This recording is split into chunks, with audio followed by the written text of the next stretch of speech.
do Senhor, geração conectada com a palavra. Aqui quem vos fala é o missionário Atos Daniel e hoje Deus vai falar com você. Solta a vinheta.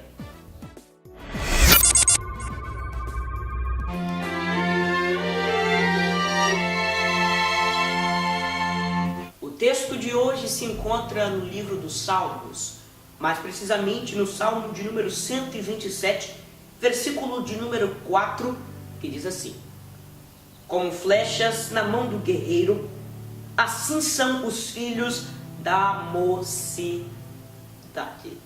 Este salmo foi escrito por Salomão. Salomão, em toda a sabedoria que ele possuía, dada por Deus, escreve este salmo no intuito de deixar um conselho para os pais. E eu quero aqui tomar o exemplo de Salomão e dizer para você que é pai, você que é mãe e que está assistindo esse vídeo, que eu tenho um conselho para te dar. Mas, Atos, que conselho você tem se você é apenas um adolescente?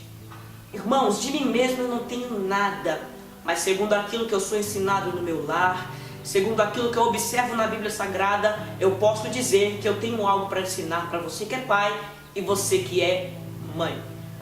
Observe, Salomão, ele faz uma comparação neste salmo, dizendo que como flecha na mão do guerreiro, assim são os filhos da mocidade.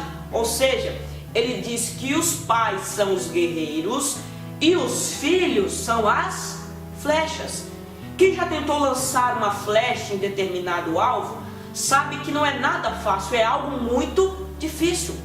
Até mesmo quem tem experiência pode ter sérias dificuldades ao lançar uma flecha em determinado alvo.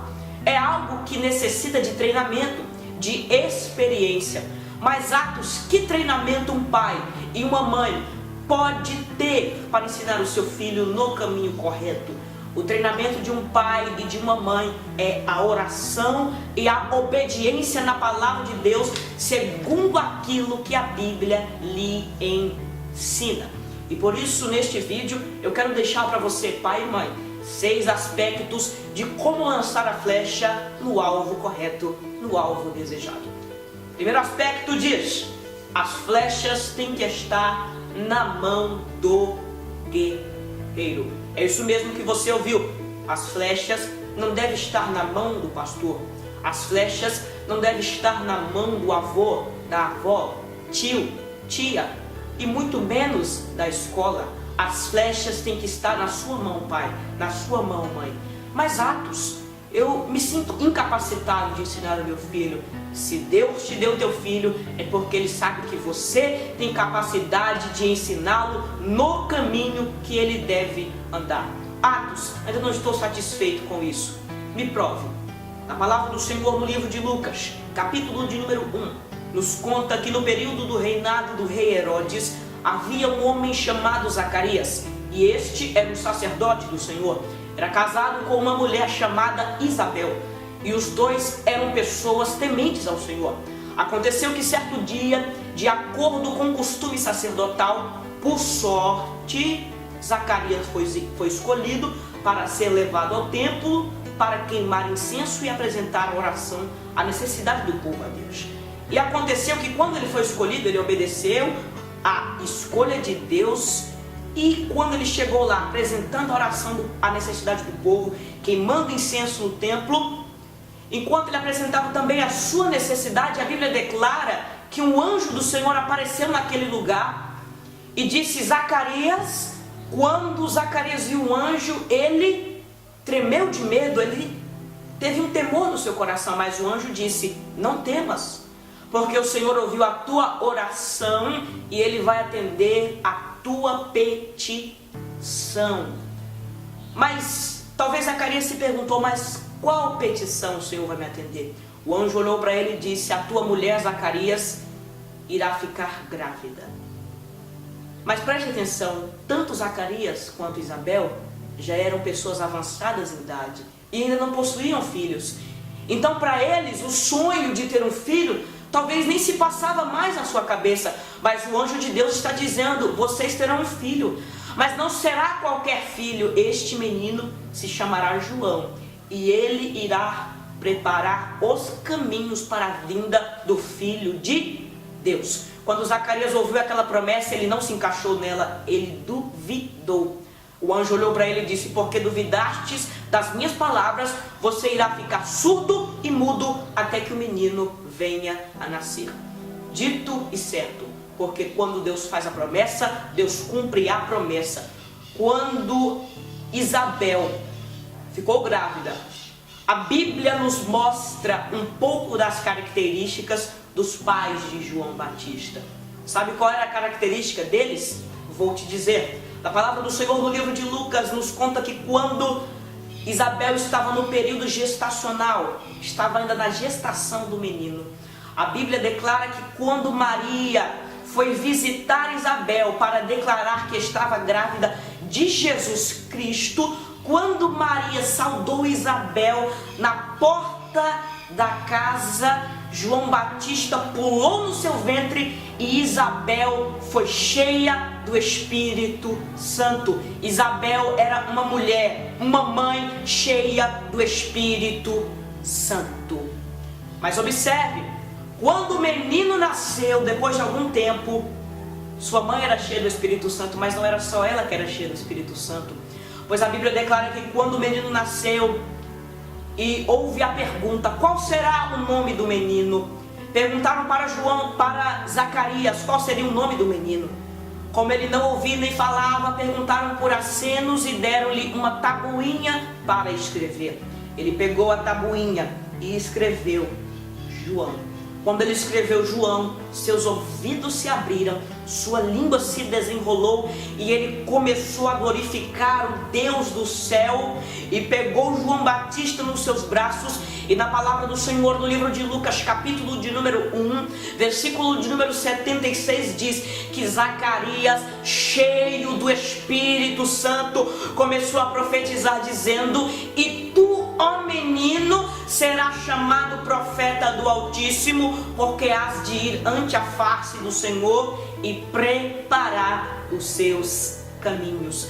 A primeira bênção sobre a vida do menino saiu da boca do seu pai. A primeira bênção da vida de João Batista saiu da boca dos seus pais. Deus me manda te perguntar através desse vídeo o que você tem dito sobre o seu filho, porque tudo o que você diz que ele é o que ele se tornará, quer seja bom, quer seja mal. Mas tome o exemplo de Isabel, mulher cheia do Espírito Santo. Tome o exemplo de Zacarias, homem cheio do Espírito Santo, porque pode ter certeza que um pai e uma mãe cheia do Espírito Santo não vão ter dificuldade alguma em lançar o seu filho no alvo desejado.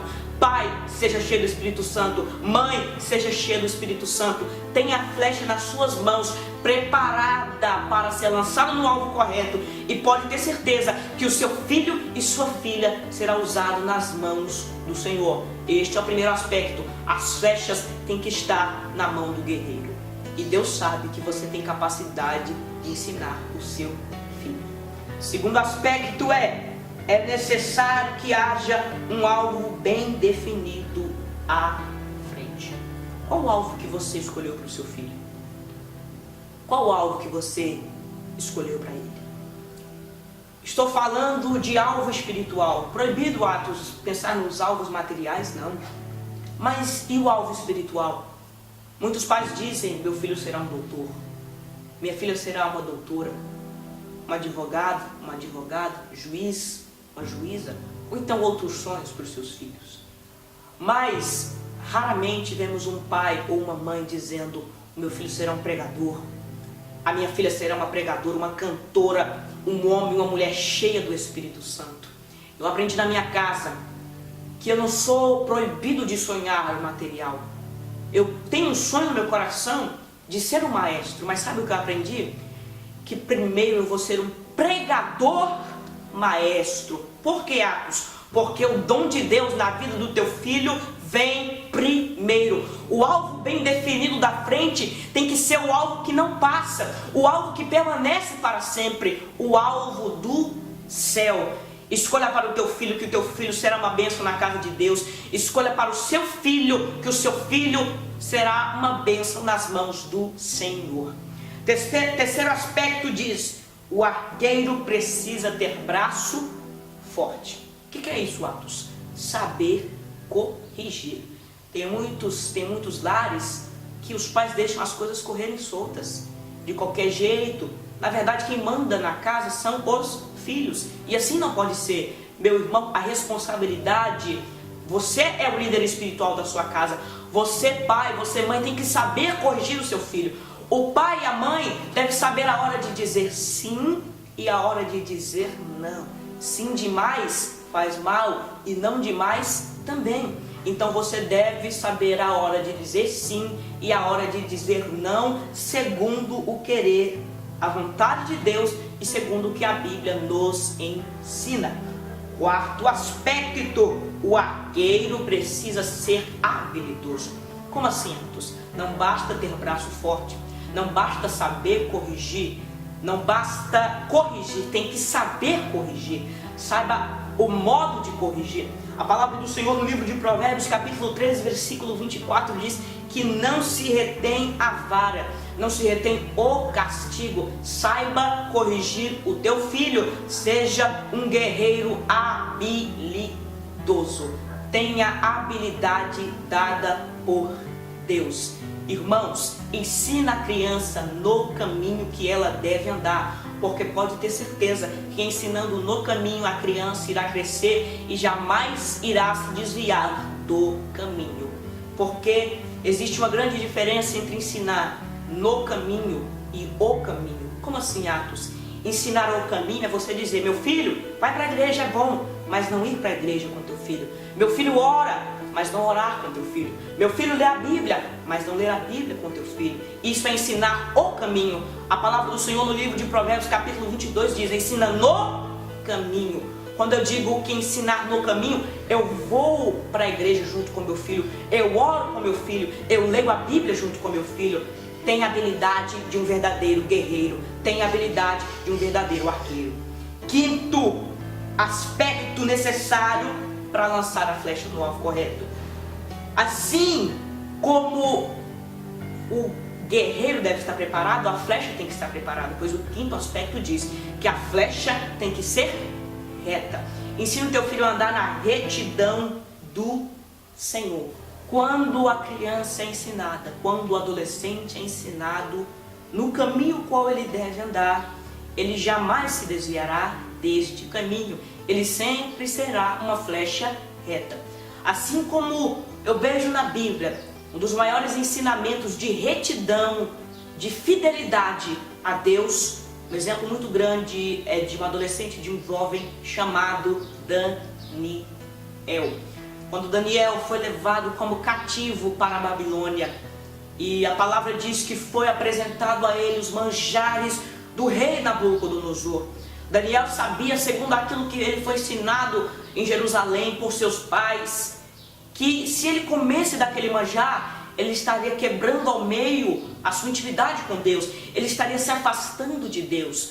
Mas eu digo isso sem medo de errar. A Bíblia não declara, mas eu digo isso sem medo de errar. Daniel tinha um pai e uma mãe que ensinaram ele no caminho o qual ele devia andar. Porque sem a presença de pai, sem a presença de mãe, Daniel permaneceu fiel, sendo uma flecha reta na Babilônia. O sexto e último aspecto diz que a graça de Deus precisa ser uma realidade familiar. Como está a tua casa?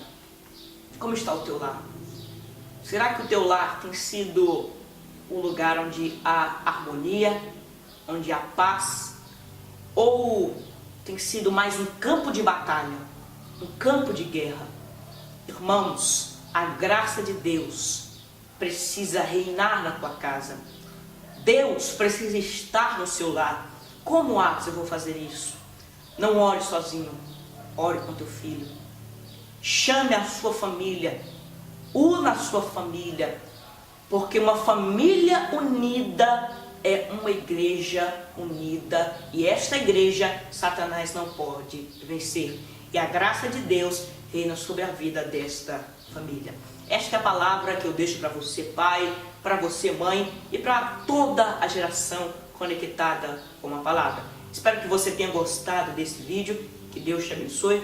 Deixe o seu like aí, embaixo do vídeo. Se você ainda não for inscrito no nosso canal, o canal Família Fernandes, aproveite para se inscrever agora, já ative as notificações e fique por dentro de todos os vídeos que nós vamos estar postando. Muito obrigado, que Deus te abençoe, a paz do Senhor, geração conectada com a palavra.